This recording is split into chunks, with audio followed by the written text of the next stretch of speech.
Kansas City in the NCAA Championship now winds to the beautiful mountain city of Salt Lake City, Utah. Welcome now to Game 4 of the West Region here. It's the St. John's Red Lake City.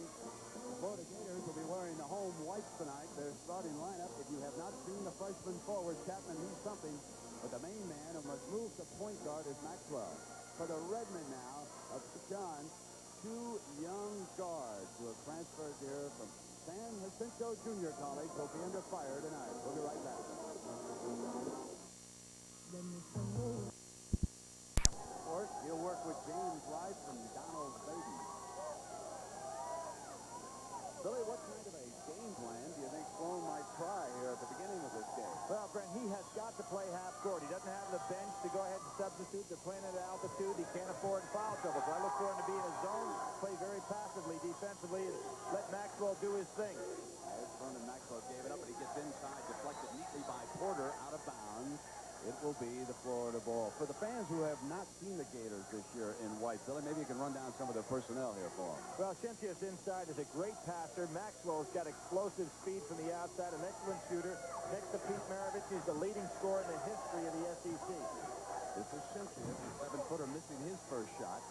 Porter saves it now for the Redmen, and they come down with their first possession. Porter with a two. And Chapman, the freshman, off quickly into the hands of Maxwell. They want to snap the pass across. First turnover now, and Porter comes back for Carnesecca's Redmen. Louis Carnesecca, not enough tempo type team. There's the man. And Shelton Jones had a great game in the Big East tournament, although they got knocked off in the first round. Pat Lawrence, three, yanked down the rebound, and this is Maxwell operating at the point. If they had Montgomery, who was on the bench in civilian clothes, he would be the off guard. Lawrence's three misfiring. Both teams start off coldly. Shelton Jones, the main man for St. John's, brings it quickly across the timeline. Now, what about the St. John's team? St. John's, a ball club that does not shoot from the perimeter hardly at all. They like to go inside with everything that they do. And, of course, you can see Florida going to play that 2-3 zone. Jason Wheeler can play tonight. Baldy, though, is the starting center. They quickly collapse on Jones. They don't want to give him too much maneuvering room on the inside. Dempsey is siding in right now. Trying to get a little triangle on the inside. Getting inside. Great rebound by Porter as he went up. But it's going to go against St. John's. Brent Porter is one of the outstanding leapers in the country, and you notice the last time down the court, Maxwell posted him up down low. Now, Maxwell's got about 4 or 5 inches on him, but Porter is a leaper, so he may be able to handle him in there. Matt Brust helping out against Maxwell. Here's Lawrence, and the Gators hit a field goal for Norm Sloan. Lawrence, an excellent outside shooter, had 6 to 7 threes against Auburn earlier this year. Had a good NCAA tournament last year coming off the bench. Little 1-2-2 zone now. Lawrence at the top. Harvey sends it over here to Brust, who shifts it right on back. Porter gets inside to Baldy. He misses, and Shensius off with the rebound, and Maxwell brings it down for the Gators. Slow start for both of these teams. Maxwell pulls up, misses everything. Porter was right there. He got a little piece of that ball. Nice to have about a 6'7" guy at the top of the key in that type of zone. You can see that Lawrence goes down into the hole or up at the top, depending on where the offense is. John's already 0 for 4 here. And bringing it back out now is Matt Brust. Baldy on the turnover. Bringing it down is Cliff Lett, who has replaced Montgomery in that line. Oh, Porter by Porter. Winds up, however, in the hands of Maxwell. You'll see him all over the floor tonight. Well, the timeout's called immediately by Carnesecca. He didn't like how things went at the start of this game. He has not hit a field goal, trails by 4, and we'll be right back. They call it March Madness. Till 2 years ago, Florida had never appeared in the NCAA basketball tournament. Now it's 2 years in a row for the Gators.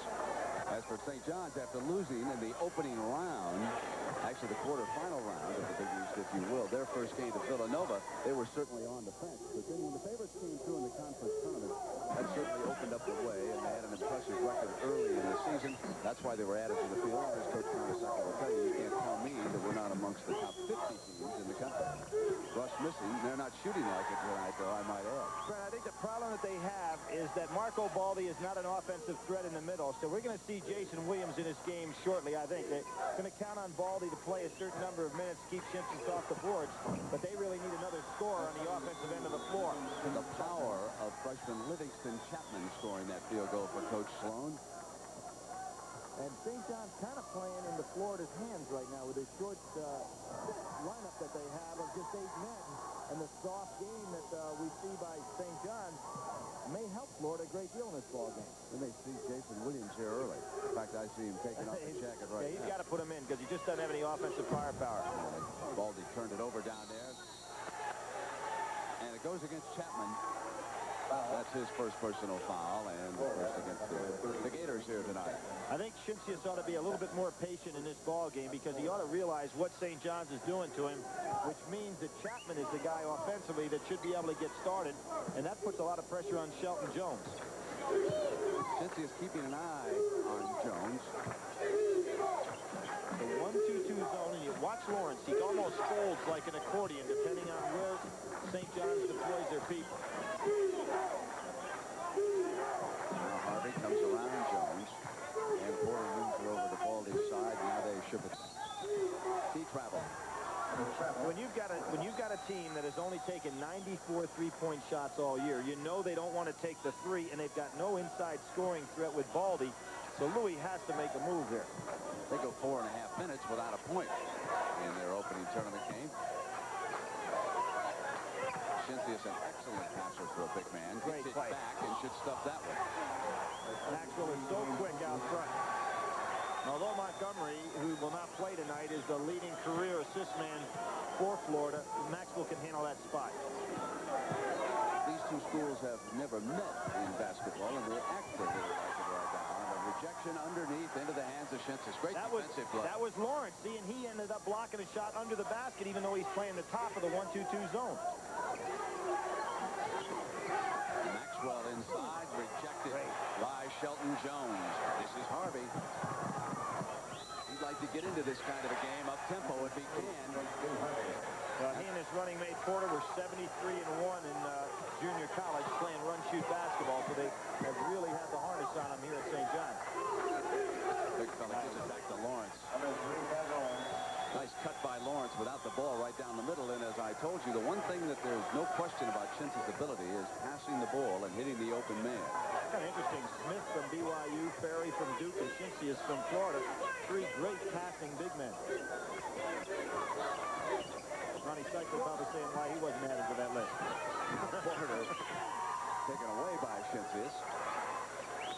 He had his hands full today in that game against North Carolina A&T. Had a big second half, but people can come up and grab you. We almost saw it in the Boise State game. There's a tough matchup. Short with everything, and off comes Harvey. Redmond down by 8. Give it now to Jones, who gets on the scoreboard. And St. John's down by 6 after a horrible start here. Notice how Shelton Jones used the rim that time to prevent the block. Shinsius really is breathing heavy so far in this ball game. Altitude could cause the players a little bit of a problem moving on. Not as high as Denver, but certainly higher than back in Florida. Norm Sloan has Davis, and if there was a foul on that shot, no call. Cleaned up by Chapman underneath, and Lawrence complaining about it as he goes back down the floor. Yeah, there's no question he got fouled on the arm. There's more gray suits over there on the Florida bench than reserve. Only 3 subs. Baldi puts it on the floor and loses it. He can't be doing that. And up comes Jason Williams. I thought it was about a minute late. 6'2". He took the first jacket off. And he's an athlete. Jones underneath with an excellent defensive effort. Florida's ball, and here comes Jason Williams. And what Maxwell has got to realize is Shelton Jones is a good shot blocker. He's coming over to help out, which means that Livingston Chapman has got to be wide open when he cuts to the basket. Wayne Davis, number 50, checks in, and Shinsius sits down. Jason Williams, who was suspended for that tournament game because of his involvement in that brawl up in Providence, number 11, is now down on the inside against Davis. Those are 2 tough post-up men down low, Chapman and Davis. Davis, a great leader. Three-pointer by Lett off the iron. Jones gets it into Harvey's hands. Porter's on the right. And the foul goes against the Gators on the drive by Harvey. Interesting story about Harvey. He originally signed with Syracuse, committed to Syracuse. Then when he didn't make his grades, he pulled out to go to JC. And you know who that left the opening for to end up at Syracuse? The guy nobody wanted, Sherman Douglas. Isn't that something? That's Jones. super play. Right over the top of the zone, out of bounds.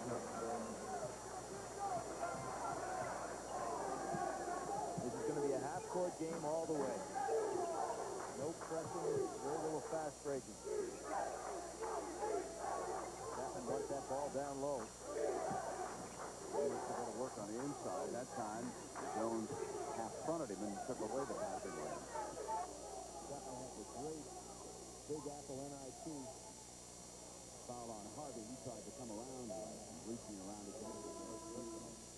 Simpson quickly returns, and Alander Lewis reports in for St. John's. But you have to like what Norm Strong is doing. He's going to rotate those three big guys, making sure nobody gets winded. Lewis, number 22, will take Maxwell for a time.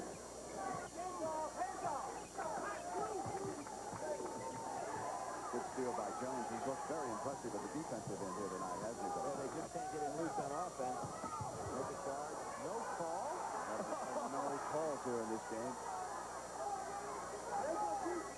Whips it inside to Jason, who has the ball stripped.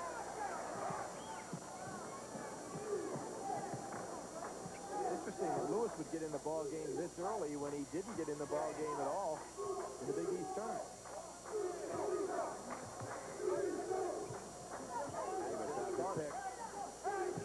They catch Davis moving back. Missed the shot. Jason Williams down with the rebound. And this is Lewis. Ball slipped out of his hands, Brent, but it was a good cut to the basket. Jason Williams goes strong, drew the foul, and he'll shoot a pair. Louis wanted that ball to fall, as did Williams. With leg tremors. He prefers this side of the floor here at Utah. He won a game in Salt Lake, and someone told him that he was going to have to be over on the right side with the Redmen. He said, oh, no, I can't have the right side, only the left. Surprised Louis doesn't have a little green on today. The New York City cell, but you got a little green on, right? I didn't bring it. He watched what happened to Jigger Phelps.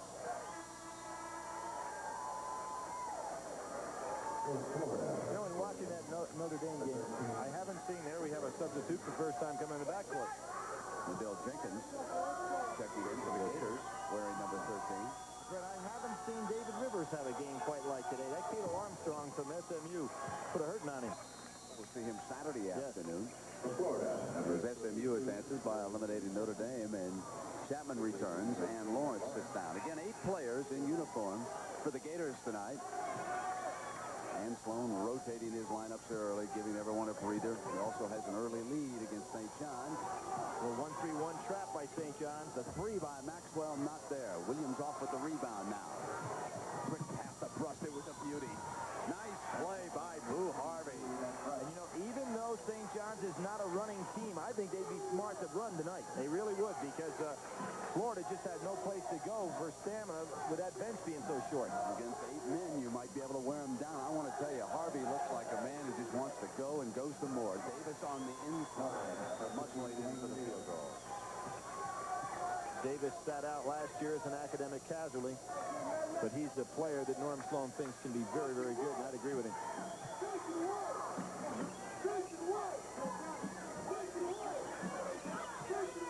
Not free. Chapman has it. Rust reaches back in. I want to tell you, this is a no-whistle game here so far, folks. If you'd like to see one in which they let them play, welcome. Here's Sheffield. Looking to pass instead of shoot. Oh, how about that? He looked to pass to about 3 teammates before he decided to put it up. He may have taken a couple of steps in there, too, Coach. Rust calls the play here at the offensive end for St. John's. That shot will definitely not make a highlight film. The advantage of size. Well, they're packing that zone back in now, inside 15 feet. Just defying St. John's to put up a jump shot.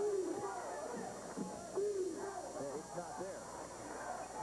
And the turnover is Davis with the ball. Oh, that's got to be a foul. And finally it is. Oh, he swallowed his lip. wrestle there for a while. So we've got a break here in Salt Lake City at the 9:06 mark. Carnesecca and the Redmen right now trailing Florida. The best. In fact, they are so close that if you look carefully at the back of their red warm-up jerseys, you will see that the Indians look at one another. They've been adopted in terms of into the family, has been Porter to Harvey's family. Porter, you know, originally signed with Virginia Tech, didn't make his grades, and then went to junior college, and that's how they teamed up initially. They call Harvey Itch and Porter Spread. All right, the Gators in their white. They're with the ball now. And turnaround Davis, good-looking player, isn't he, Billy? He really is, and went right over Williams. I think he shocked Williams with his ability to go over the top of him. St. John's a little sloppy with the ball already. I think St. John's, and this is a tough call to make because Louis has done things the same way for a long time, but I think they really got to get into a pressing game, force the tempo up the court a little bit, because right now they're playing right into Florida's hands. Air ball by Lewis completely over everything. Now Maxwell. Some of the NBA say point guard's going to be his spot anyway. Now it's into the hands of Lewis. Porter's over here on the right. There's Maxwell shooting it up. And they bring it back out. Inside to Jason Williams. Crashing hard and going after it was Shelton Jones, but he was outmanned. When you're playing against a pretty good overall size team, you're talking about Florida, you've got to put some balls up from outside. Not going to do much in the rebounding end. As the Chapman goes strong after the rebound, he'll come back up, but first he is fouled. Foul goes against Williams. It's a soft touch for a powerful guy inside. A little J.R. Reed in him there. You know, he's got good hands, even though he misses this shot. It's a nice soft touch. He and J.R., we might be able to match them up with hairdos, too. They're at the big game here today. These two teams still trying to figure out what they can do to each other in this game. So it's tough to make a team adjustment. Florida has done it better. The biggest lead of the game at 12 to 20 to 9. Particularly was happening. Look at the zone, Brent. Everybody's feet are inside 15 feet of the basket. You've got to pull out and take some jump shots. On the drive, can't get it down. Goes to the Gators. Baldy checks back in, and Williams will come out. You'll see everybody is inside the paint. Now, if you don't take any jump shots, they're going to keep packing back further and further. There's nothing available inside. Just forcing up bad shots. Lawrence. Now Maxwell. That should be offensive.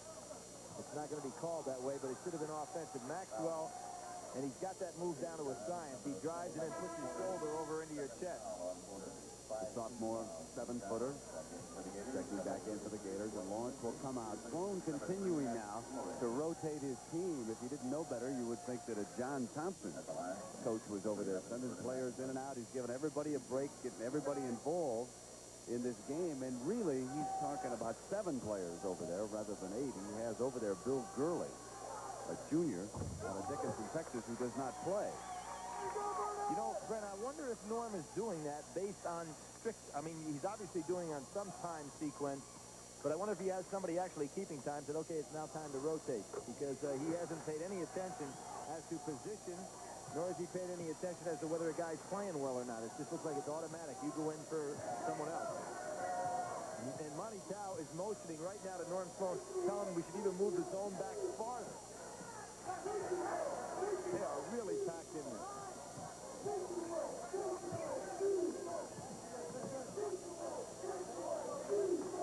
I've got there all day long. It's a 2-pointer. Now, Buss signals 3 as he goes back down the floor, but the officials say no, it was a 2. Well, Brent, that shows how far back that zone is. He had a wide-open jump shot from inside the 3-point line, which is 19 feet.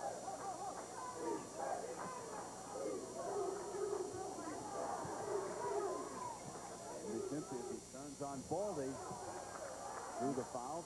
You know, the St. John's is playing those low post players right behind, so it's easy to get the ball inside to them. Jones with a quick word with Baldy. Marco Baldy, a disappointment to a lot of observers of St. John's this year. Young man from Italy. I think bigger things were expected of him. He's probably been a little bit disappointed in his performance also. But I do recall a year ago, in the NCAA tournament, I believe it was in the first round, up in Chicago, they played Wichita State. Yeah, well, actually, he's averaging 10 a game in NCAA tournament play, but it doesn't look like this is going to be his kind of night today.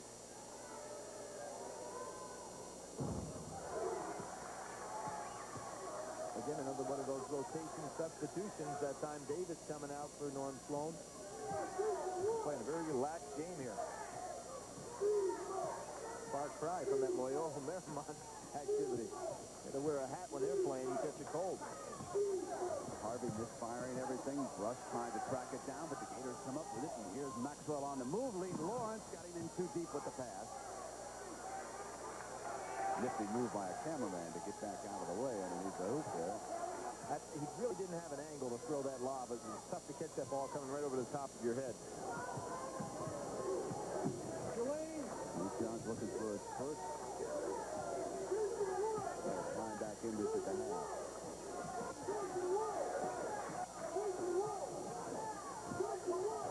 Good play, but there Baldy should have been cutting to the basket. Grant need to have himself a layup. Jones does.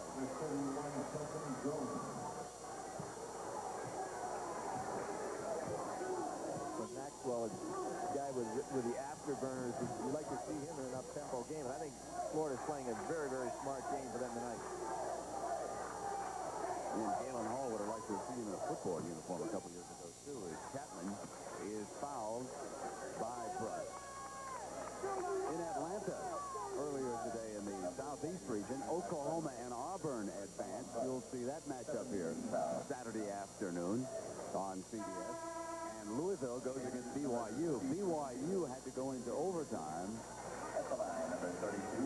That was the only overtime game of the afternoon. So two good matchups down to the Southeast on Saturday afternoon with, again, Shensius sitting down. And Norm Sloan's game plan now becoming apparent. He's just going to continue to rotate the 7 players all game long.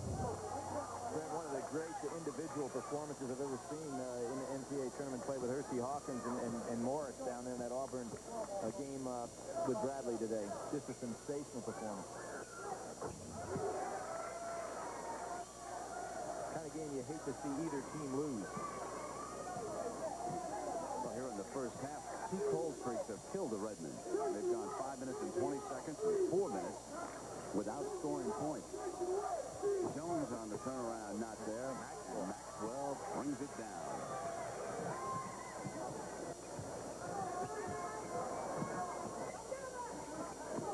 Oh, Livingston. Chapman's got Sheldon Jones right on his back. They just need to pump it into him. He sends it back to Maxwell. Brushed out quickly with the rebound. It's there for Harvey. See, every time they force the ball up the court, Brent, they get something going. I know you get a couple of votes in your favor. Porter and Harvey say, let's go. Well, they're almost going to have to when you see the way Norm Sloan's playing. Chapman misfired. Offensive rebound. Lawrence has got it in the corner, much to the dismay of the coach. So far, Chapman hasn't found the range, but he's getting open.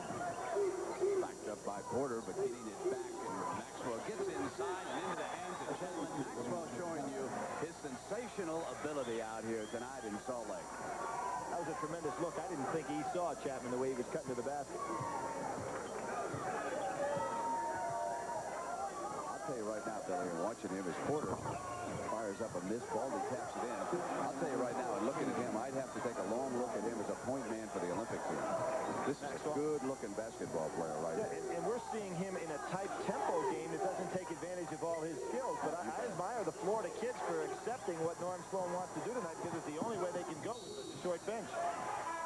St. John's as Lawrence cuts off Shelton Jones. Jones wanted the foul.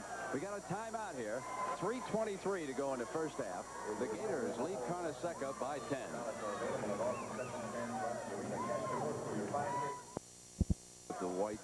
shirt on. That's Ronnie Montgomery, who was suspended by Coach Sloan. You've got to applaud Coach Sloan in suspending Montgomery for that nasty fight he was involved in against Georgia. He sat him down for an important tournament game. He's here. If they win, he'll be on the floor on Saturday afternoon against Michigan. But the coach stood up and took action and said, I don't want to see a fight like that. I'll suspend any player that gets involved in it. Norm has a theory that there's too much hand checking in college basketball, and that has precipitated a lot of these fights around the country. As Brust nails a two-pointer here from the perimeter. Let's see if Louis goes into a little half-court trap. He's got to start picking up tempo.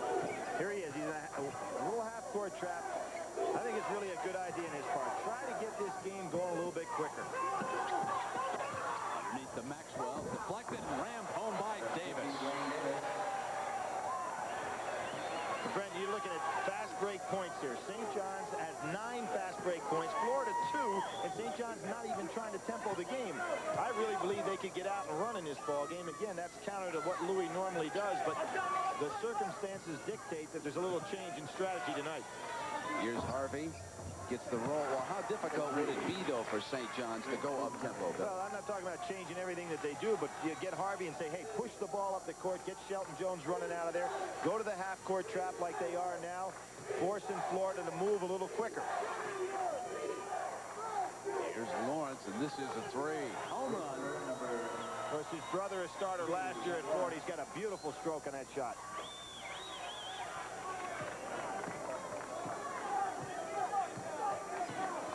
Well, Harvey's had the hot hand. He's 4 of 5 for Carnesecca. Now Brust misfiring over everything and into the hands of Davis. Boy, they have shot some bad-looking balls here tonight, haven't they? Now they're back to the man-to-man defense.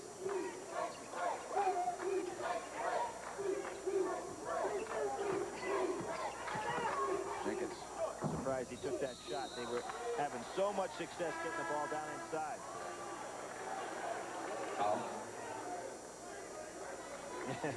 Louis up-tempoed. He's got to transfer that from his up-tempo to the team's up-tempo. 14 fouls. And he's 63, right? He put the leprechaun back in St. Patrick's Day. At least it's still St. Patrick's Day out here in Salt Lake. I hope they can still find the right channel back in New York after all that partying back there in the city today. That green beer, you know, usually runs on this day, Bill. I guarantee you. Well, Billy Cunningham's here. He's still celebrating. That's right. And again, just look at that zone. Now you see Livingston Chapman has dropped all the way down in. He's just patrolling the center. Down toward the 1-minute mark here in the first half. Jim Nance and James Brown will update you on everything that's gone on as Baldy powers in for the field goal. So St. John's within 9 points here inside of a minute. And they've got to be somewhat happy about that because they have been pretty badly outplayed at times here. But Brennan, a ball game as slow tempo as this, 9 points is like having 19-point lead unless you pick up and turn it into a different type of ball game. Yeah, good point, Billy. Florida ought to keep trying to pound that ball down inside. They've got great inside play there with Chapman, Chincius, and Davis. I don't like Maxwell the way he thinks out there on the floor. Really doing a good job. We know about his talent, but he's doing a nice job leading this club. Now it's 2-on-1. Only Maxwell. Jones brings him over and comes back to Lewis. This is the jam. Why? Could have just laid it up and in. It would have been a big moment for the Redmen.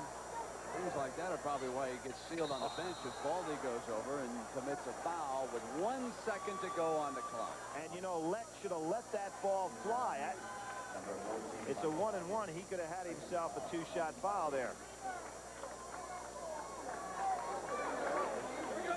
A nice job there by Shelton Jones showing a little leadership going over and putting his arm around Lewis because that was an easy layup.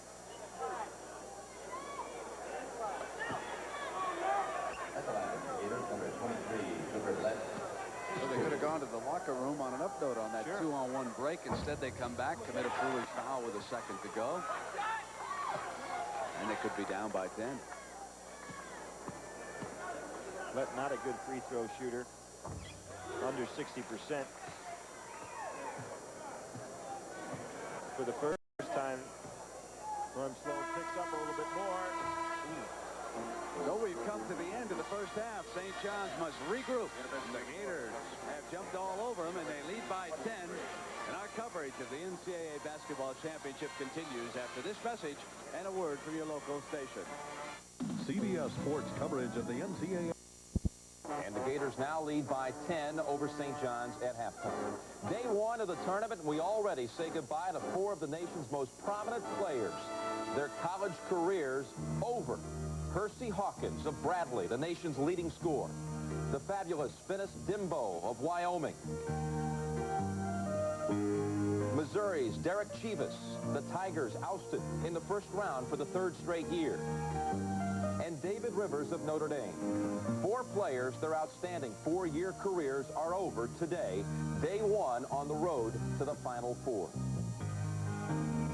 And welcome back live to our New York studios. Jim Nance along with James Brown as we say goodbye to 4 genuine college stars. Today, we really unveiled some new headliners in the college game, specifically Loyola Marymount. The most exciting team that I saw play today, Jim, Loyola Marymount of California. These guys give new meaning to the expression run and gun. They beat Wyoming 119-115 to advance. Wyoming's Finis Dimbo closed out his career in hustling fashion. First the block, then he hustles down for the slam dunk 2 of his 14 points. But Paul Westhead has the most explosive offense in college basketball, and Hank Gather shows part of the reason why with the slam there. Now, this Loyola team will put up a shot in an average of 7 seconds. They're usually on the mark. Bo Kimball with 29 points as Loyola Marymount goes on to knock off Wyoming 119-115. Now, they will move on to the second round of action on Saturday here on CBS and meet North Carolina. The Tar Heels were a winner today, beating North Texas State 83-65, a big game from J.R. Reed. Michigan did not have an easy time of it in the West region, getting by Boise State by only the score of 63-58. So that West bracket looks like this. Michigan will play the winner of tonight's game, the winner, that is, between Florida and St. John's, while Loyola Marymount of California will play North Carolina. And I tell you, Dean Smith is really going to be put to the test because this Loyola Marymount team, they don't get tired. Can you keep them below 100? Boy, that's going to be tough. I'm looking forward to that game on Saturday. And, of course, most of the nation will see that game from Salt Lake City. Now, in the Midwest region, first-round action at South Bend, DePaul never trailed, and Ron Strickland, 19 points, 13 assists as the Blue Demons coasted. LaSalle and Kansas State. Mitch Richmond with 30 for the Wildcats. William Scott hit 5 3-pointers, and that's victory for K-State. Memphis State and Baylor. Last time the Bears in the tournament, they went to the Final Four. That was 1950. But today, Memphis State opened the second half with a 20-2 run, and Rodney Douglas had a career-high 22 for the Tigers as they win by 15. Purdue and Fairleigh Dickinson, a career high for Melvin McCants. He had 26 in that game, and the Boilermakers now set a school record with 28 wins on the season with that 15-point victory over Fairleigh Dickinson.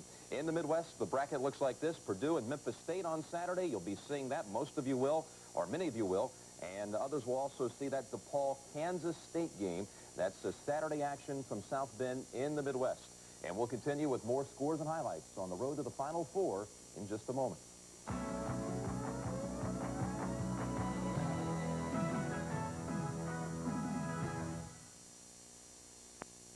By the way, Keith Smart of Indiana scored the final bucket in last year's tournament. The first basket this year, I'll write it down, Bonzie Colson of Rhode Island. Here he is, Colson scoring, and Bonzie with the first bucket of the '88 tournament came at 12:09 p.m. Eastern Time this afternoon. Now, the first overtime, BYU and North Carolina Charlotte. Jeff West ties it for the 49ers with the 3-point basket in regulation. But Michael Smith with the sweeping hook, he had 6 points in the overtime. This is a good player right here. Michael Smith, 29 points, 13 assists, and BYU wins it in the overtime, 98-92 over North Carolina Charlotte. Last time Charlotte had been in the tournament, 1977, and the 49ers went to the Final Four that year. Now, elsewhere in the Southeast region, first-round action in Atlanta, Louisville and Oregon State. This game was tied at 28 at halftime. Cardinals came on in the second half as Purvis Ellison had 23, Crook with 22, and the Cardinals win by 9. BYU and Louisville will be squaring off in the next round on Saturday. Now, James, what about elsewhere in the Southeast region today? You and I mentioned before that Loyola Marymount was the most exciting team. Well, if that was the case, the most exciting game was between Auburn and Bradley. A 4-point winner was Auburn over Bradley, so they advance on in the Southeast region. Chris Morris was on fire today for Auburn. He led them by example. Take a look, good defensive play here, and he leads on a break and throws down 2 of his 36 points. Now, doing it one better, though, than Morris was the nation's leading scorer. Hersey Hawkins, 44 points. Auburn down by 8 at the half. But the Tigers came out roaring in the second half, led by the big fella Chris Morris on the inside. Bradley Hawkins is truly a virtuoso. Nice spinning move there. He answered right back. Now, Auburn lost his services to Chris Morris to leg cramps. He did come back. The last shot was attempted by Bradley. It's stolen by Terrence Howard. Auburn wins it and advances to the second round. They will meet Oklahoma. That because Oklahoma was an easy winner over Tennessee Chattanooga. 94-66 was the score there. So the Southeast bracket looks like this. Oklahoma and Auburn, they'll hook up. That ought to be an exciting high-scoring matchup. BYU will play the winner, make that Louisville. BYU and Louisville will be matched up on Saturday as well. Now let's turn to the East region in Chapel Hill, North Carolina. Rhode Island from the Atlantic 10, a record of 26-6 at the end of the regular season. 25 games on the road. They're road tough. They come away with a 7-point upset win over Missouri. And Syracuse from the Big East, no problems. Down the stretch, that is, with North Carolina A&T. That game was actually tied 50-all with 6 minutes remaining. Syracuse went on a 15-0 run to pull out the victory there. So, Jimmy, not an easy day for Syracuse, but they did come away with the victory. Syracuse looked very sluggish. Oklahoma, really, that's a deceiving score, 94-66, because it was a one-point game at one point in the second half before the Sooners put it in gear. All right, East Region first round at Chapel Hill. Duke over Boston University. And also there it was SMU over Notre Dame by 8. Cato Armstrong had 29 for the Mustangs. As Notre Dame loses, it was the 50th game Notre Dame has played in tournament history. This the 50th year of the NCAA basketball championship. But even on St. Patrick's Day, the Irish couldn't come through. The record, in fact, drops to 2-3 on St. Patty's Day as the Irish lose today. Now, in the East region, it looks like this Saturday, it'll be Rhode Island and Syracuse and SMU against Duke. And I think that the Rhode Island team is rather intriguing. That's the team that finished runner-up this year to Temple in the Atlantic 10. I'm not really surprised. It's a team that I actually had been keeping a close eye on here in the late No doubt about it, huh? Well, the Atlantic 10 has always been screaming that they've been playing in the shadows of the Big East. Tom Pender's really looking forward to this matchup with Syracuse. And Syracuse has a tendency to play sluggish at times, but I think they'll be fired up for this one. You know, last year Syracuse opened up with a rather sluggish win against Georgia Southern. Of course, they went all the way to the championship game. Now, a reminder, tomorrow night here on CBS, we'll have another late-night game for you. Southwest Missouri State against the Running Rebels of UNLV. That's remarkable. He has game plan was excellent. The rotation of substitutions excellent. Now it's up to Louis to try to counter him. I'm anxious to see what he's going to do here in the second half. Your feeling is that St. John's should go up tempo a little bit. Yeah, I think they should force the ball up court. I think you should pick them up full court, try to go ahead and make this a little bit of a wild game for a few minutes and just see what happens there. They've only taken one shot beyond the 3. They're not looking to take any perimeter shots. That eventually is going to come to haunt them. Shelton tries to tap it in. Brust has got it. Good hustle.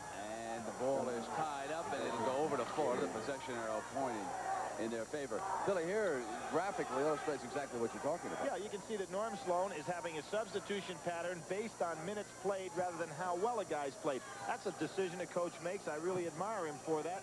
And it's one that's really working out so far because St. John's not forcing him to run. And he's keeping his men out of foul trouble. Only 4 fouls called against the Gators in the first half. Not a single player had 2. Led on the turnaround, gets the first field goal here of the second half. And Brent, exactly, if you're St. John's, what you don't want to happen, you want foul problems. You want a lot of guys to foul in this ball game for the simple reason Norm Sloan has nobody he can go to if he gets in foul trouble. Baldy sealed up on the inside. They go to Jones, who got in behind Shinsis, came around with a nice left-handed layup reverse. Sheldon Jones has had a hard time getting open on the inside because the zone is packed in so far. Here's the guy that's running the game. Maxwell tosses one off the glass. Baldy and Chapman battle for it, and then it's tied up again. This time it'll go over to the Redmen.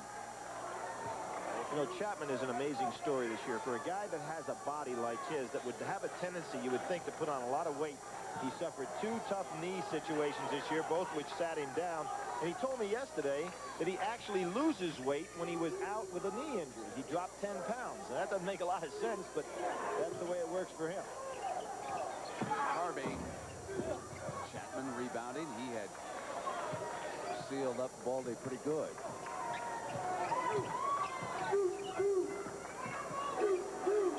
Shinsis on a quick turnaround over Baldy. He's starting to get confidence. Now they're allowing him to be into the ball game. And the lead goes to 12 here. Shintz is amazing. He had great games against Will Perdue, the outstanding center from Vanderbilt, and then he can go to sleep in a game. We saw him against Charlie Smith at Pittsburgh. Smith got 33. He had 2. Jones. 10 points for Shelton. Shintz is not doing a job down in his part of the zone. That's twice in a row now that they've been able to get the ball right inside on him. Maxwell running the floor very well, but he has not shot well here tonight. Well, he's carrying on that other responsibility, too, Grant, of having to run this ball club. There's a pass. Harvey comes out beautiful behind the back, gets it into the hands, and gets it back from Porter. Nice play by Boo Harvey, and that's the kind of rhythm that the Redmen could use. And they could come right back and start pressing now, and it'd be in a whole different type of ball game. They do have the talent to do it. Harvey gambles. Maxwell's 3 is on the money. He is playing under such control for a guy that's such an explosive athlete. Really admire him there.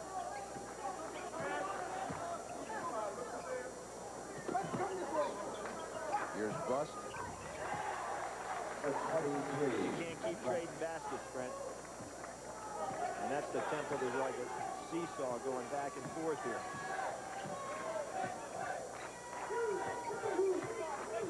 Into Chapman, and Jones jumped out to steal it. He can play the running game for a big man. He runs the floor very well. Oh, there's a case where left the most important man on the floor, the guy with the ball in his hand. All right, Billy, we're down to 7 now. What about it? Keep going.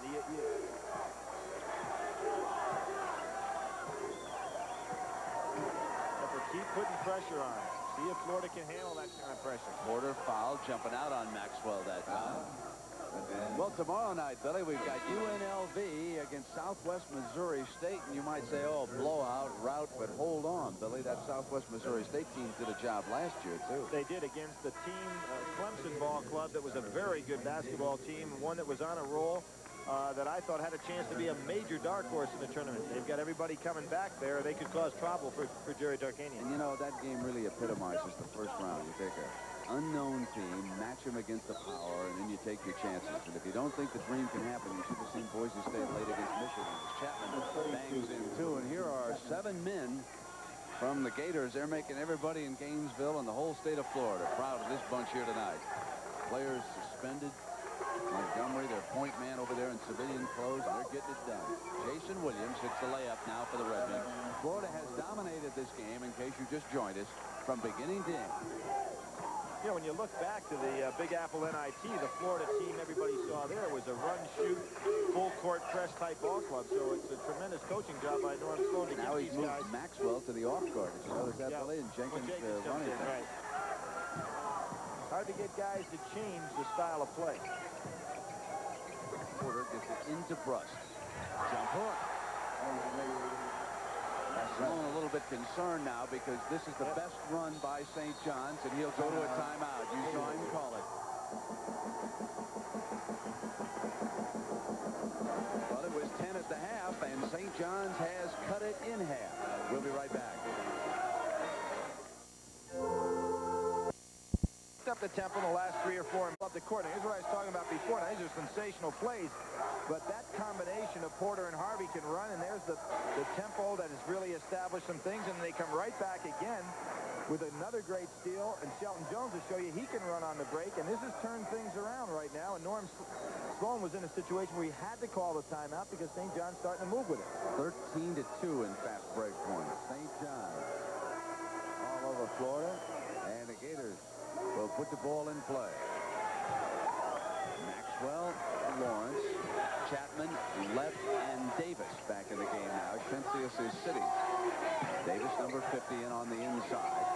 Maxwell gets it into the hands of Chapman. Takes it back. They try to play catch, and Jones anticipated that pass.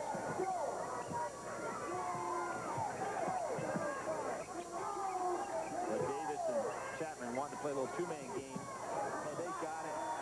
That pass had to be absolutely perfect. And you can see what that timeout was all about. They were punching inside again. Now it's Harvey, Porter, Jason Williams in the game, along with Jones and Brust for Carnesecca. This is Jones underneath in too deep into the hands of Jason Williams. Offense offensive foul called against Williams. Here's that pass you were speaking about, Billy. Well, Chapman showing the perfect lob pass here, and it had to be perfect. You also have to have a man on the other end that can go up and get it, and Davis certainly can do that. Watching those game films of Sherman Douglas. Throws it right at the hoop, though. He wasn't feeling too well No, today. I'll tell you what, he had it taken to him.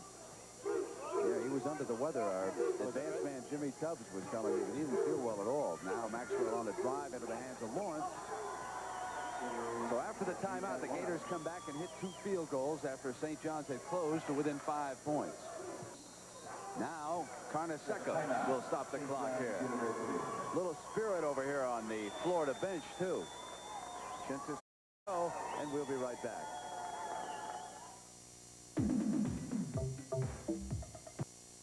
Today, these 4 teams all advanced easily.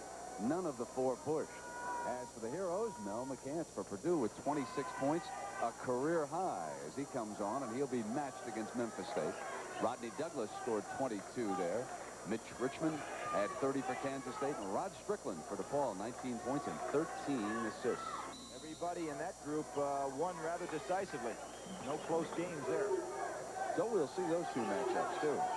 Saturday afternoon, big day, 12 noon Eastern time. The triple-header starts at CBS. Jason Williams fouled underneath by Davis. What's the tough matchup in this zone right now for Florida is the fact that Jason Williams and Shelton Jones are getting down in the low box. Both guys have good offensive moves in there, so the zone hasn't been able to keep up with him. The man has won over 600 games, a national championship. And his greatest year, he never even went to the NCAA because NC State was on probation. He was undefeated. Billy, Jason Williams playing here tonight after sitting out the Villanova game with that suspension. Those assault charges up in Providence are still pending, and they hope to have the case settled out of court. That was involving that scare throwing incident. 13:30 to go now. The Gators have led it from the start. Lawrence flips it over to Maxwell, comes inside on Porter, and then rises with that nice jump shot. That's just a great shot there. You can see St. John's starting to pick up the defensive tempo a little bit. But you don't offset that when a guy makes a great shot on you. Porter wanted it inside, and Davis was there. The pass was telegraphed. Brooks with a great diving save now for the Redmen. Here comes Jones. Through the foul from Chapman. He'll come up and shoot a pair of free throws. That was a good job by Chapman to go over there. That was an easy 2 that Shelton Jones had. Russ hustling. Jones wears those goggles. He was playing an international competition, and his past retina had St. John's fans very much concerned about his future, and so you'll see him at the line with the goggles. He actually feels that he's even better now. He was the MVP this year in both the Holiday Festival and the last 6 tournaments. End up making second team all Big East. Shows you there's some pretty good ball players in the league that can have a man like this on second team.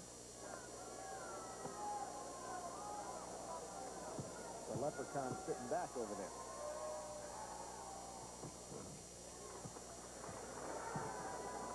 Again, though, Brent, you see that St. John's dropping all the way back, playing half-court defense. And I really think that that's something they've got to make the move and come out a little higher on defense. They're going to pick up any kind of tempo. Davis with a screen on Porter.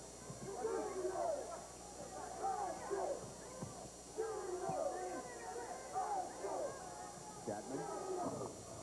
Soft shot. Grace Jones never could shoot like that. They're giving her credit for all these hairdos.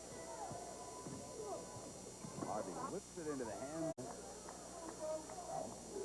Count the sport coach over there, folks. That's the Florida bench. All right? Those are coaches. Now take a look at the players. That's it.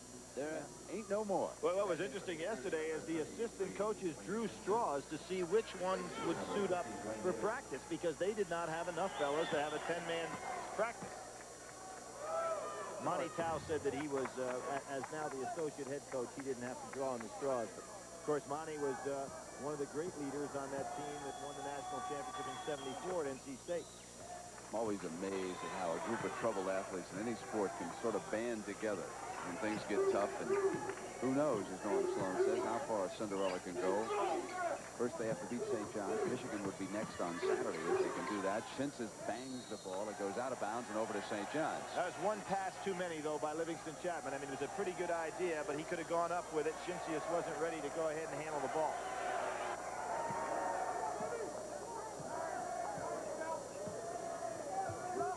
Alley-oop to Jones, who couldn't put it away. That play.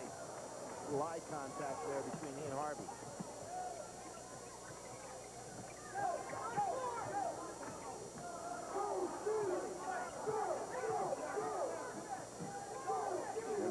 Whips the ball on the inside. Lawrence finally gets the handle on it. Gets into Chapman's hand.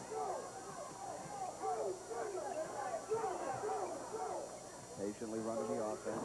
Lawrence missing short on the three. Now Porter comes out, and down on the inside, Shinsius is called for his second personal. What happened? Shinsius did have his shirt grabbed, and then he pushed in a retaliation. What? See, his shirt is being grabbed, and then he pushed away.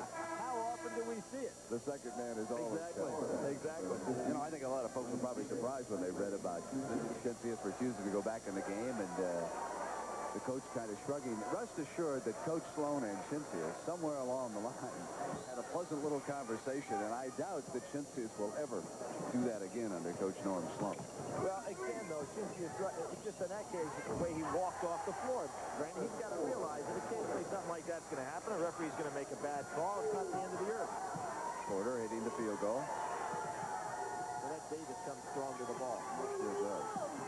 Number 50 on the inside. Porter got a hand on it, but he fouled Maxwell. That's his fourth. You can just feel this game ready to explode if St. John's would go after Florida. And I'm sure if you're Norm Sloan, you're sitting over there starting to get a little bit nervous, saying, you know, as we get down here in time, when are they going to try to come out? Now Lewis checks in, and he'll pick up Maxwell. They'll sit Porter with the 4 personal fouls.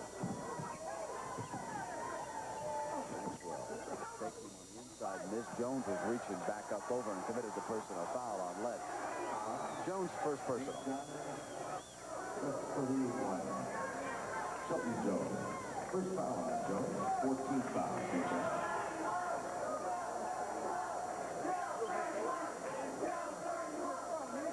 Sign language between those two. You know, Larry Brown made the statement about Shinsius after he worked with him in the summer in an international ball. They had some international competition. Great move. He said he would be our Olympic center. Now, Larry Brown's a pretty good judge of talent, but I think he missed on that mark.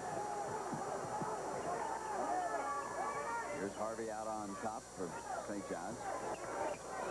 And Brust misfires over everything, and Jason Williams couldn't hold on. Well, that's at least 2.5 air balls that we've seen from Brust, and he's wide open on the shot. Someone looks like he's ready to orchestrate something on that far side. Now Towers up next to him. Chapman looked like he's limping a little bit on that leg. Davis fouled by Williams. Let's see if Chapman isn't limping. I think he's limping going off the court. He sure is. So Shinsius checks into the game, and Chapman sits down with that gimpy leg. You bet. And Norm Sloan's got the gimpy leg, too, so, I mean, when it rains, it pours.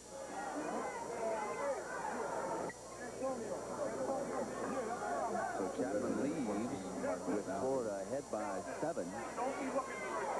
Williams sitting on the St. John's bench. You know, Davis is about the most difficult guy that I see for St. John's to match up with because he's so quick to the ball. And although Shelton Jones is good, Davis may have a little strength on him. Watch his position here on the free throw line. And he's not squared up at the basket. Some guys feel that sometimes one hand is stronger than the other, so if they move over, they can compensate a little bit. 10-15 to go for St. John's. They attempt to come back here in the West region. That's the end of the day. Florida has stayed in that 1-2-2 zone with the middle man collapsing from top all the way down to the bottom. Lawrence now. Inside with Shinsius, went to the finger roll and goes crashing to the floor. which he has the talent to do, he just holds up. Now he begins his assault, and he drew the foul from Lewis. Foul. Looks like he can take Lewis just about any time he Yeah, wants to, too. I'll be honest with you, Brent. I believe he can take just about anybody on this floor whenever he wants to. I agree. But he understands that if he starts to do that, then the whole offensive structure is going to break down, and the game is over. I realize, you know, if Florida decided they wanted to try to run, this game is over. St. John's would win. So they're staying with their game plan, and St. John's not altering it. When you start thinking about the greatest score, and here we see that stat up there in the history of the SEC, with the exception of the legendary Pete Maravich. It's a lot of points. And he has a chance, if they get all the way to the championship game of the NCAA tournament this year, he'd have a chance to have the longest streak of double-figure games in NCAA history, and that's held by a guy right here from Utah, Danny Ainge. Porter back with the 4 personal fouls. He had Harvey in the backcourt now. Baldy gets it back to Brust. That zone doesn't have to be quite as concerned with ball. Knocked away beautifully by Maxwell and out of bounds. Again, it was Maxwell. And Ben, you weren't kidding when you talked about the Florida football coaches. Exactly. They said that he would be just a sensational football player. He's as a receiver or a defensive back. He's going to make a few bucks in the NBA, so I don't think he's going to have to wear that helmet. Hometown product. Grew up in Gainesville. Played there in high school. Shelton Jones won't stay down. Lawrence rebounds, and here's Maxwell bringing it down for Norm Sloan. See, and here's where that zone allows Lawrence to go all the way down in there and be a low rebounder. Now it's Davis leaping up. Missed the shot. Jones got a hand on it, and now it's Harvey. It's 3-on-2. Lob pass for Porter. Not a good idea. Not a good idea. He had Brust to his left. The lob pass, recognizing Maxwell's down there, you're not going to be able to go up any higher than he can go. So Harvey's been a lot better off just making an easy lay-down pass to Brust coming to the other side.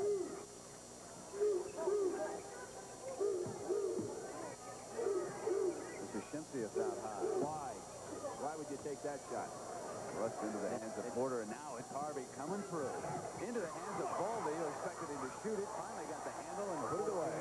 Norm Sloan didn't say why. What he did is grab Livingston Chapman and yanked him right back down there to go in the game. Chapman's knee feels much better after that shot. After that shot. I don't think Norm bothered to ask. And now Porter with the steal in on Maxwell. Maxwell stays, and Porter outside for that shot. Well, you talk about the vertical leaps in college basketball. Porter in high school won the McDonald's Duncan contest in their All-American game. He's got as good a vertical leap as anybody in the country. Now Florida's missed his last 5 field goals. And the Gators, Norm Sloan, will use another timeout here. St. John's creeps back to within 5 points, and Sloan says, now let's hold it. Let's slow it down. He's coaching a masterful game, folks. We'll be right back. Then you will start the afternoon, 12 noon Saturday, Rhode Island at Syracuse. You're saying Rhode Island, do they have a chance? You're going to enjoy watching guard Tom Garrick. He's a splendid performer. And Coach Pender is one of the best in the country. Ronnie Cycli saving Syracuse for some big moments. Cato Armstrong, another guard from SMU you'll enjoy against Duke. And, of course, the all-around performance of Danny Ferry is always something to witness. And here's another hero. He played at North Carolina. Billy Cunningham will be taking over the activity here with Dick Stockton on Saturday afternoon. He'll watch his alma mater, North Carolina, duel away against Loyola Marymount. That'll probably be 130 to 123. And then he will get Michigan against the winner of this game. St. John's again has closed back to within 5. We've got 7:45 to go. But in that Loyola Marymount game today, they set an all-time NCAA record for opening round game. They've thrown those 110-plus games. That's just normal for them. Chapman backs in. Oh, great block by Jones. Brust goes after it, saves it, but into the hands of the Gators. Smart play by Brust. If you're going to save the ball, throw it towards your end of the floor. Even though Florida ended up with it, good move. Harvey taking Maxwell. This is Lett. Porter guarding him with those 4 personal fouls, and he travels. It goes over them. Here's a moment now for the Redmen. Very good inside defense by St. John's on that occasion. Give Marco Baldi a lot of credit on Davis. They can hold to within 3 this trip. You might be thinking about a clear out next time down floor for Maxwell. do something to get him in the offense, make St. John stop him. Jones wants it. He comes up. It's a three-point game at the 7-minute mark here for Carnesecca and the Redmen. They finally make contact for the Gators.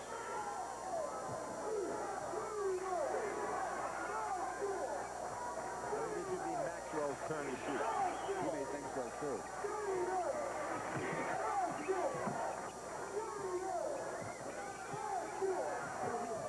Around. It's it back from Lawrence. Porter out of bounds. Florida's ball. Well, here it is Jones at the defensive end, creating this opportunity when they were down by 5. He runs the floor very well, got back down on the inside low, and came around with that turnaround. Now they're inside of 10 seconds on the shot clock. Maxwell 3, not there. Jones rebounds, and here come the Redmen again. Greg, considering that last time down the floor, I think it was Maxwell's time to shoot, and I thought they should have cleared out for him when he put the ball on the floor a little bit. St. John's very patient now. Russ chips it in, and it's off of Jones. Turnover. Couldn't hold the pass from Russ, and it goes over with Schimphius checking back in for the Gators. 7-foot 2-inch sophomore center. Now, this team on the floor right now only has one ball handler in the backcourt because they're going with the biggest team they can have with Schimphius down inside with Davis and Chapman. Well, again, the odd matchup is Bruss and Chapman. That's who they ought to go to. So the big guys, you can't get room to get a pass down inside. now to Schimphius. Missing and into the arms of Baldy. And here comes Bruss. Harvey on the penetration. Rimmed out. Schimphius ball for the Gators. Game get a little tight, Brent. Let's see if Maxwell recognizes what big guy to get the ball to. With Davis, quick first step. And it goes back to 5. I don't think Shelton Jones figured Davis could make that running hook. It's a very difficult shot.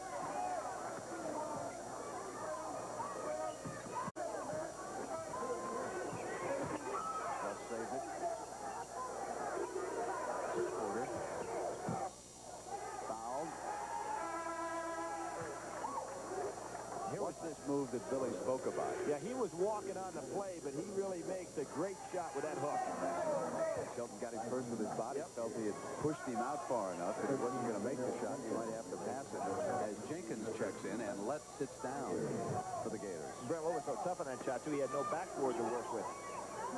Now, Coach Sloan wants Maxwell to switch over and become the shooting guard. And rejected by Davis into the hands of Schimphius, and Bruss comes around and fouls him.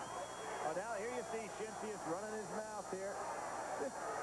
For some reason, this young man just can't settle down. You know, he would be so easy to get to, and that's unfortunate. You could put a lousy ball player on him and just get to him mentally, and you see Coach Sloan not going to take it.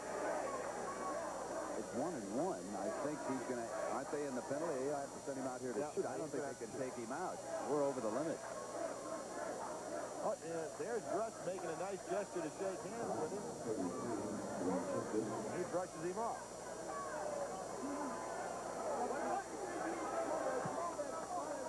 I'll tell you, they say he was a great baseball player growing up as a kid. I hate to have him on that mound angry at me. That ball is it. Just a big free throw for the game. Guess they all get big in the last 5. Here's Harvey, and it's back down to 3 now. Now Jenkins will run the floor here for Florida. Maxwell's coming around the screens down low, trying to get open. Jenkins penetrates in and takes the shot. In the hands of Schimphius for a strong rebound. Maxwell from the baseline. Give Schimphius a lot of credit. That was a great rebound because he could have very easily fouled on that and went right over the top.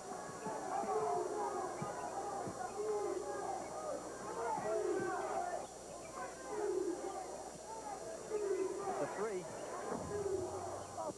Bruss the offensive rebound, lays into 2.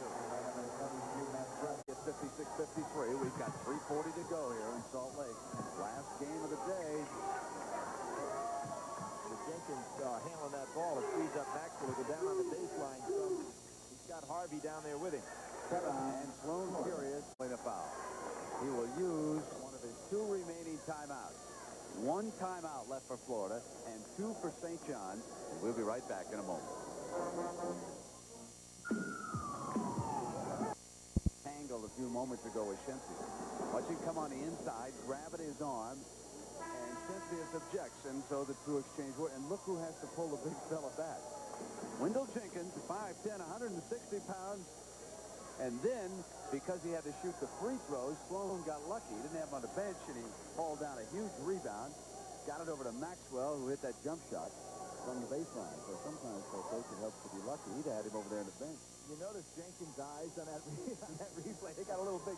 They said his eyes really lighted up when he got to New York for the first time. He's from a very small town in Florida. And he likes the Big Apple. Oh, David, he wanted to go to work there, didn't he? Maxwell penetrates, and the blocking foul is called. It'll go against Jones. I think it's a great call by the official, and I'll tell you why. Maxwell has that ability to glide, and Shelton Jones just misdirected where he was coming, and he tried to slide in underneath it. It is very, very different. Now watch him. He'll actually slide, and when he does, you see Shelton has to move over. He just couldn't have anticipated he had that ability. Maxwell at the line, Billy. I remind everyone that at the conclusion we'll select a Chevrolet Most Valuable Player from Florida and St. John's. And Chevrolet will donate a $1,000 scholarship to the General Scholarship Fund of each school.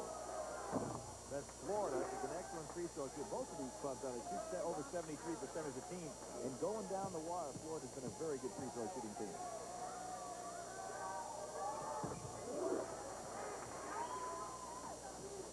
So they lead it again by 5 now at the 3-minute mark. Have we had 1 or 2 3-point shots that have been made the entire night? So this has been 2, huh? Strictly an inside ball game. Florida, that's 1, I guess, fast break point. A basket. Jones has it knocked away and out of bounds. St. John's ball with 23 seconds left on the shot clock. And from the Huntsman Center, Salt Lake City, Utah, along with Billy Packer, I'm Brent Musburger. The Gators have led it all the way, and now we get someone checking over with the timer. Yeah, what I think's happening there, the timer wants to know if that was a shot. If it was a shot, obviously, that had been blocked, it'd been a full 45 back out there again. Russ.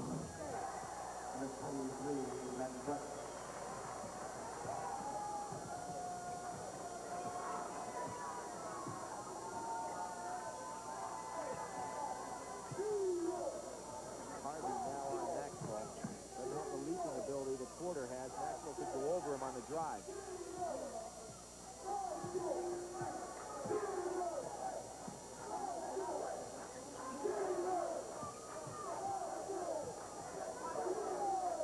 Almost have to clear out now. It's down to 15 seconds. Chapman wanted it against Jones, but instead it'll be Maxwell up on Harvey. Porter rebounds. St. John's could come to within 1. Harvey down, dishes Jones. It's a 1-point basketball game inside of 2 minutes. Steve Bridges, by pushing the ball up the floor, they get Florida in an off-balance position defensively. Big trip here.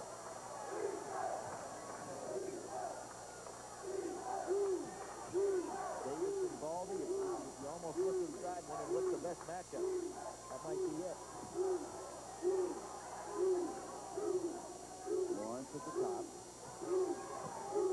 Maxwell maneuvering on the inside. Led looks for him. Now they come around to Lawrence. Short. Chapman with an offensive rebound and a fresh 45. Big rebound for Sloan. Yeah, they look like they're a little unsure of themselves as to who's going to get the shot. Said a lot of that to St. John's good man-to-man defense, because they've been cutting off that inside game to Chapman. There he is. Chapman comes up, pump fake, thrust from behind. Lucid another rebound. That's 2 big rebounds. This one by Davis, the first one by Chapman.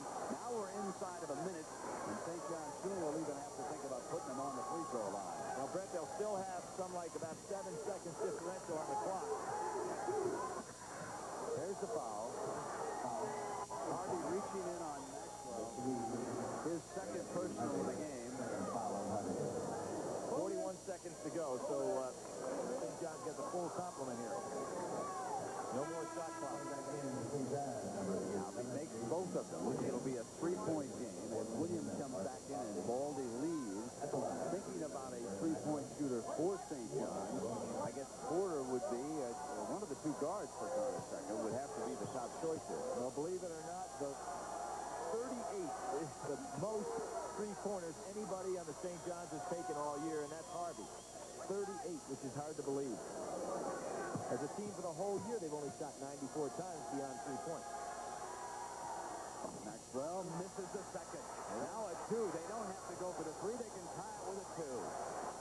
Time remaining in regulation, and Connor Secca uses one of his two timeouts. So they struggle and flounder all game long, and now they've got a chance to send this one to overtime. We'll be right back.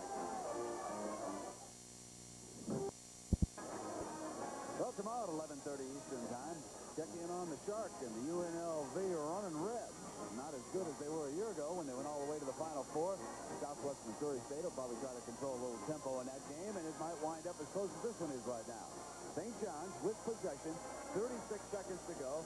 Coach Packer, what do you do? How quickly do you shoot this one to go for the tie? I think you want to go as quickly as possible to try to get that good shot inside, and you've got Williams and Shelton Jones in there.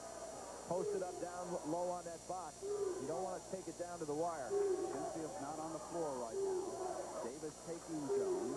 They're looking for Shelton Jones. He's got Davis on him, as you say. He's over now on the strong with the ball side of the floor. Harvey hits the two. Hits the two, the official says. Game is tied. Down to 10, and here's the man now. Maxwell up with a three. There's time for St. John. How about Maxwell? There's time, Brent, but they need 3, and we thought they no longer do they need 2. You knew Maxwell was going to have that ball in his hands. Now Louis thinks that an extra second ticked away on him. Let's take a look at this one. Do you notice corner? Did you notice where Harvey's foot was, Brent? The worst shot in basketball. His right foot was over the line by about 2 inches. And here Maxwell comes down, and he's behind the line a good foot. And the story is told by Coach Louis Connor Secca on the St. John's sideline. Just watch.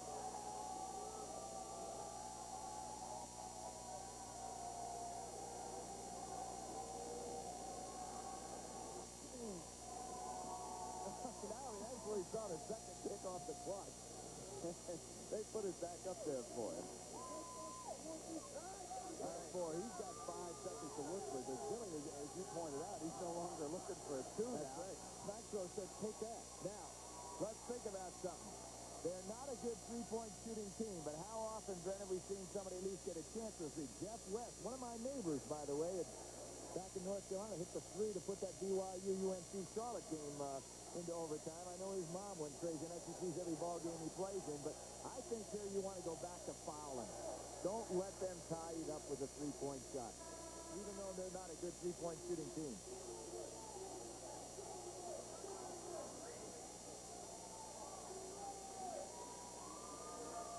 And Florida's, for the first time, looks like they're going to pick up full court.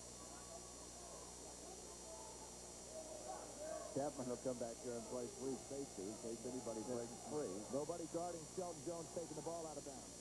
Now Harvey's good with the ball. He can get it up court on you. There's the pressure with time running down. Harvey's leaner. Not there. Florida wins.